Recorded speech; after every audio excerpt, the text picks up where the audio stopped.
প্রথম কথা হচ্ছে সেপটিক ট্যাঙ্ক নিয়ে এটাই আমার বানানোর শেষ ভিডিও। কারণ আমি যদি আজকের ভিডিওতে আপনাকে বোঝাতে না পারি, অর্থাৎ আজকের ভিডিওটা যারা বুঝবে না, দুনিয়ার কোনো ইঞ্জিনিয়ারের কোনো সেপটিক ট্যাঙ্ক নিয়ে বানানো ভিডিওই কিন্তু আপনাদের মগজে ঢুকবে না।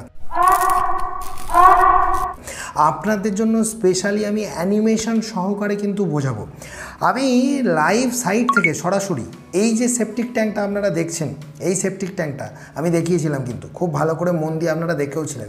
তারপরেও বহু লোক আমাকে কমেন্ট করছে যে এইভাবে হলে ট্যাঙ্কের ক্যাপাসিটি কমে যাবে, আউটলেটটা কীভাবে কাজ করছে বুঝতে পারছি না, ছুরিটা কি উল্টো দিকে করা আছে নাকি, ছুরি মানে কি এই যে এই এজটা যেটা সেকেন্ড এবং থার্ড চেম্বারে গিয়ে কানেক্ট হচ্ছে। মানে হাজারটা মানুষের হাজারটা প্রশ্ন, এবং তাদেরকে কোনোভাবেই কিন্তু আমি ক্লিয়ার করে উঠতে পারছি না যে অ্যাকচুয়াল ফান্ডামেন্টাল সায়েন্সটা তাদের মগজের মধ্যে ঢুকছেই না। তো আজকের ভিডিওটা সেপটিক ট্যাঙ্ক নিয়ে বানানো শেষ ভিডিও। যদি আজকের ভিডিও না বোঝেন, দুনিয়ার কোনো সিভিল ইঞ্জিনিয়ার কোনো ভিডিওর মাধ্যমে কোনোভাবে হাতে ধরে শিখিয়ে দিলেও কখনো মতো মাথায় কিন্তু ঢুকাতে পারবে না। মন দিয়ে বুঝুন। আচ্ছা, সবার প্রথমে একটা কথা বলি, আমরা যখন পায়খানা করি অর্থাৎ মল ত্যাগ করি, তখন মল দু প্রকারের হয়। এখন এই কথাটা শুনে অনেকের হাসি পাবে, হাসলে কিছু করার নেই, শিখতে গেলে লজ্জা শরম সব দূর করতে হবে। ভালো করে বুঝুন, মল দু প্রকার। ধরুন আপনি কালকে কাঁচা লঙ্কা খেয়েছিলেন, আর কাঁচা লঙ্কার দানাগুলো বেরিয়েছে পিছন দিয়ে, তো সেই দানাগুলো জলেতে ভাসছে, দানাগুলো বীজগুলো, তো সেটা ভাসা মল হয়ে গেল। আর যে বর্জ্যগুলো যেগুলো ভারী হয়ে জলের মধ্যে ডুবে যাচ্ছে, সেগুলো ভারী মল হয়ে গেল। তাহলে মলকে প্রথমেই আমরা দুটো ভাগে ভাগ করে নিলাম। তাহলে সবার প্রথমে আগে আমরা বুঝলাম যে আমরা যখন পায়খানা করছি, দু ধরনের পায়খানা আমরা করছি। একটা হচ্ছে ভারী পায়খানা, একটা হচ্ছে ভাসা পায়খানা। তো ভাসা পায়খানাটা জলের উপর ভাসবে, তার নামটাই তো ভাসা। আর যেটা ভারী সেটা জলের মধ্যে ডুবে যাবে, জলের মধ্যে নিমজ্জিত হয়ে যাবে, ডুবে যাবে, সাবমার্জ কন্ডিশনের নিচে থিতিয়ে পড়বে। এখন ঘটনা হচ্ছে, এখন সেপটিক ট্যাঙ্ক মানে কিন্তু ওই কুয়ার মতো নয়, গর্ত কাটা আছে আর উপর থেকে বসে ভর ভর করে আপনি পটি করে দিলেন, আর নিচে গিয়ে থপাস থপাস করে নিচে জমে পড়লো। শুনে হাসি পেলেও প্র্যাকটিক্যাল ব্যাপারটাকে বোঝার চেষ্টা করুন। তো এটা কিন্তু সেপটিক ট্যাঙ্কের কনসেপ্ট নয়। সেপটিক ট্যাঙ্কের কনসেপ্ট হচ্ছে আগে থেকে জল থাকবে, অর্থাৎ জলের উপর টুপটাপ করে পড়বে মলগুলো। বুঝতে পারছি তো? এখন যে অ্যানিমেশনটা দেখাচ্ছি, এই অ্যানিমেশনটাকে যদি ভালোভাবে দেখেন বা প্র্যাকটিক্যাল ছবিটাও যেটা দেখাচ্ছি দেখেন, এখানে ফার্স্ট চেম্বার হচ্ছে ওই প্রথম চেম্বারটা, মানে যেদিকে আমি মলটা ফেলবো সেটা আমি অ্যারো দিয়ে দেখাচ্ছি এইটা। অর্থাৎ এখানে আমার দু প্রকার মলই পড়বে। আমি যদি অ্যানিমেশনটাকেও দেখি, প্র্যাকটিক্যাল সাইটের ভিডিওটা না দেখে অ্যানিমেশনটা, তো এই জায়গায় মলটা আমরা ফেলবো। প্রথমে এটা ক্লিয়ার করুন, আমরা কিন্তু সেকেন্ডে বা থার্ডে কোনোভাবেই মল ফেলতে পারবো না। অনেকেই ভুল করে দেখা যায় যে একতলার পায়খানাটা ফার্স্টে কানেক্ট করে, দুতলারটার যে ইনলেট পাইপটা যেটা ঢুকছে পায়খানার চেম্বারে, সেটা হয়তো দেখা যাবে ফার্স্ট চেম্বারে তার ঢোকানোর জায়গা ছিল না বা কোনো কিছু সে অসুবিধা বোধ করেছে, সে বলেছে দরকার নেই, গোটাটাই তো সেপটিক ট্যাঙ্ক, যেখানে ইচ্ছা ঢুকিয়ে দাও। আবার পরে কি করেছে, দেয়াল ভেঙে সেকেন্ড চেম্বারে ঢুকিয়ে ফেলেছে ভুল করে। তাহলে কিন্তু সেপটিক ট্যাঙ্কের কার্যকারিতা থাকবে না। প্রথম ক্লিয়ার হলো। তাহলে কি বুঝলেন, আমাদের যে পায়খানাটা সেটা আমাকে যেন তেন প্রকারেণ আমাকে ফেলতে হবে প্রথম চেম্বারেই। ক্লিয়ার করতে পারছি তো? এবার প্রথম চেম্বারে যখন মলটা পড়ছে, আমি যদি অ্যানিমেশনটা ভালোভাবে দেখাই, এই যে জায়গাটা দেখাচ্ছি, নিচের দিকে তাকিয়ে দেখুন, একটা গর্ত করেছি। এটা হচ্ছে ফার্স্ট আর সেকেন্ড চেম্বারের, আমি লিখে দিয়েছি ফার্স্ট আর সেকেন্ড। এই ফার্স্ট আর সেকেন্ড চেম্বারের মাঝের পার্টিশন, এই ফার্স্ট আর সেকেন্ড চেম্বারের মাঝের পার্টিশনের তলার দিকে কেন গর্ত ছাড়া হলো? ওই যে আমাকে অনেকে প্রশ্নতে বলছে দাদা ক্যাপাসিটি কমে যাবে। তাহলে এই গর্তটা যদি না ছাড়া হতো, তাহলে ফার্স্ট চেম্বারে যখন মল ভর্তি হয়ে যেত, মানে ভারী মলটা, তখন সেটা বাইপাস হয়ে তো সেকেন্ড চেম্বারে আসতে পারতো না, কারণ সেখানে পার্টিশন ওয়াল গার্ড আছে। ঠিক যেমন এই ছবিটা দেখুন, এটাতে যদি পুরো গার্ড দেওয়া থাকতো, তাহলে ফার্স্ট চেম্বারেই পায়খানাটা শুধুমাত্র ভর্তি হতে পারতো, সেকেন্ড চেম্বারে কিন্তু পায়খানাটা আসতে পারতো না। তাই যাতে ক্যাপাসিটিটা বাড়ানো যায়, তাই ফার্স্ট আর সেকেন্ড জুড়ে যাতে পায়খানাটা থাকে, এখানে আমরা ভারী পায়খানাটার কথা বলছি, তাই নিচের দিকে এই গর্তটা যেটা অ্যানিমেশনে দেখাচ্ছি এটা করা হলো। কি হবে, যখন আপনাদের পায়খানার চেম্বার ভর্তি হবে, যখন ক্যাপাসিটি আরও তার প্রয়োজন হবে, তখন সেই চাপে এই গর্ত থেকে কিছু ভারী পায়খানা সাইড বাই সাইড সেকেন্ড চেম্বারে প্রবেশ করতে থাকবে এবং সেকেন্ড চেম্বারটাকেও ভর্তি করতে থাকবে। অর্থাৎ ক্যাপাসিটি বেড়ে গেল, খুব তাড়াতাড়ি ফার্স্ট চেম্বারটা ভর্তি হয়ে গেল, যেহেতু সেকেন্ড চেম্বারে ভারী পায়খানাটা ঠেলে গুঁজে ওই ফুটো দিয়ে এপারে চলে আসছে, ওই জন্য আমরা ওখানে 2 ফুট বাই 2.5 ফুটের একটা বড় পকেট তৈরি করি।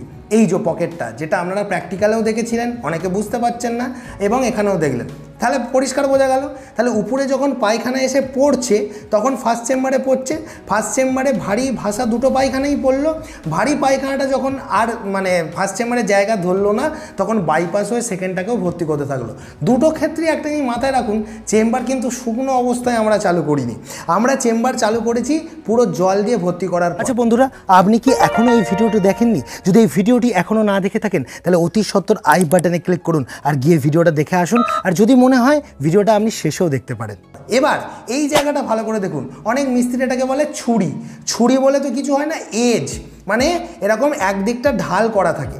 এবার ভেবে দেখুন, এই যে ঢাল করা আছে এই ঢালের যেটা উপরের দিক, খুব ভালো করে তীর চিহ্নটা দেখুন, এই উপরটা মানে ঢালের তো দুটো প্রান্ত, একটা হচ্ছে যেমন পাহাড়ের যেমন একটা পাদদেশ আর একটা চূড়া, সেরকমই এই ঢালটার কিন্তু দুটো প্রান্ত, একটা হচ্ছে উচ্চ জায়গাটা আর একটা নিচু জায়গাটা। তাহলে পিছন দিকে আছে থার্ড চেম্বারের দিকে নিচু জায়গাটা আছে, আর সেকেন্ড চেম্বারের দিকে আছে কি উঁচু জায়গাটা। আবারও বলছি, মাথায় ঢুকিয়ে দিন, অনেক মিস্ত্রিরা ডাউট করছে যে আপনাদের ছুরিটা কি ভুল আছে দাদা, নাকি আপনারা ভুল চেম্বার বানিয়েছেন, যে এটা তো উল্টো হওয়ার কথা। তারা ভাবছে যে এই উঁচুটা নাকি থার্ডের দিকে থাকবে, নিচুর দিকটা নাকি সেকেন্ডের দিকে থাকবে। না, কখনোই না, উঁচুর দিকটা থাকবে সেকেন্ডের দিকে।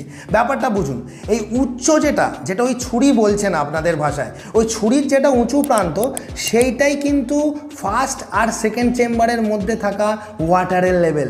Is that clear? ভালো করে বুঝুন।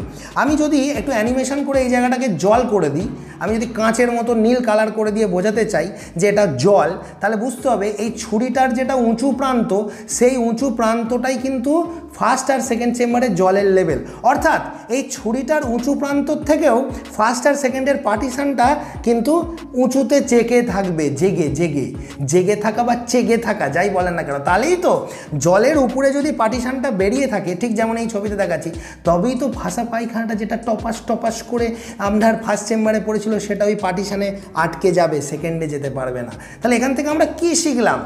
সেকেন্ডে কিন্তু কোনোভাবেই ভাসা পায়খানাটা নিয়ে যাওয়া যাবে না, কারণ একবার যদি ওই ভাসা গুটা, এটা বললে আরও ভালো বোঝা যায় না, তো ওই ভাসা মলটা যদি একবার সেকেন্ডে চলে যায় তাহলে ওটা সেকেন্ড থেকে দুম করে থার্ডেও চলে যাবে, থার্ড থেকে আউটলেট দিয়ে গিয়ে শোকপিটেও চলে যাবে, কিংবা পাশে হয়তো সিওয়ারেজ ড্রেনে কানেক্ট করেছেন শহরের, বা হয়তো কোনো একটা নোংরা জলাশয় কানেক্ট করেন, সেখানে মল চলে যাবে।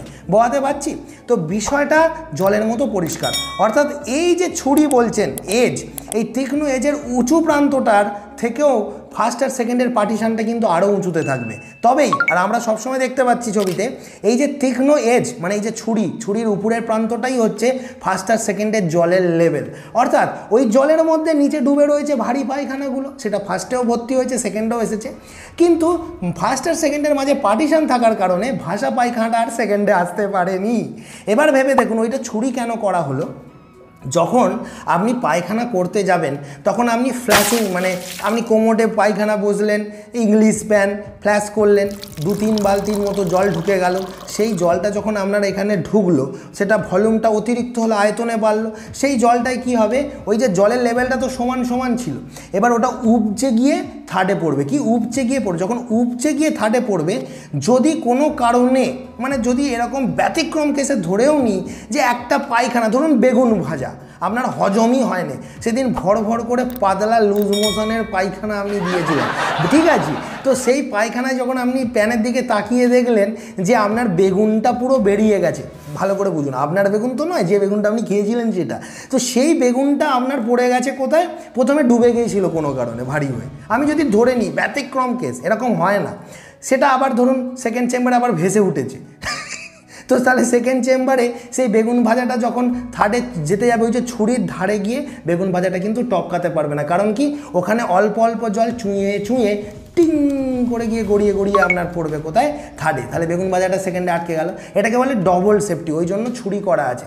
এবার থার্ড নিজের মতো ভর্তি হতে এবার ওই যে ছুরিটার যেটা নিচের অংশ, নিচের লাইন, আমি যদি দুটো লাইন টেনে আমি দেখাচ্ছি অ্যানিমেশানে, ওই নিচের লাইনটাই হবে আউটলেটের লেভেল, অর্থাৎ ওই লেভেলেই থাকবে আমার আউটলেটের যে নিচের অংশটা। তাহলে কি হবে? যখনই থার্ড চেম্বারটা ভর্তি হতে ওই ছুরি বলছেন যেটা ওর নিচের লেভেলের কাছাকাছি চলে আসবে, তখনই জল আউটলেট দিয়ে বেরিয়ে যাবে। কিন্তু ওখানে কিন্তু কোনোভাবেই মল বেরোতে পারবে না। তার কারণ কি? তার কারণ ভারী পায়খানাটাকে আমরা আটকে দিয়েছি ফার্স্ট আর সেকেন্ডের মধ্যে, ভাসা পায়খানাটাকে আমরা আটকে দিয়েছি শুধু ফার্স্টে, আর থার্ডে কি আসছে? শুধু টপকে আসা ওই জলটা, অর্থাৎ যেটা আমরা ফিল্টার ওয়াটার বলি। ফিল্টার ওয়াটার মানে ভেবে ফেলবেন না যে ওই জলটাকে আপনি পান করতে পারবেন, তুলনামূলকভাবে ফিল্টার, যাতে মল নেই। এবার যদি আপনি মাইক্রোস্কোপে দেখেন সেখানে হয়তো মলের কিছু কণা দেখতে পারেন, কিন্তু মল আপনি খালি চোখে দেখতে পাবেন না।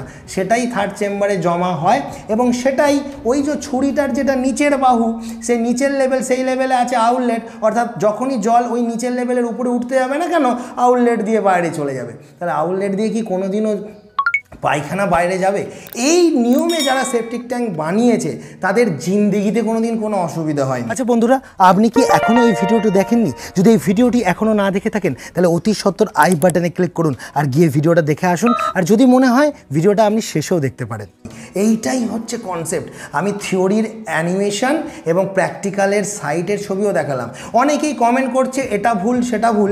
প্রথম কথা, তোমরা গবেট, তোমাদের মাথায় গোবর পড়া আছে, তোমরা কিচ্ছু জানো না।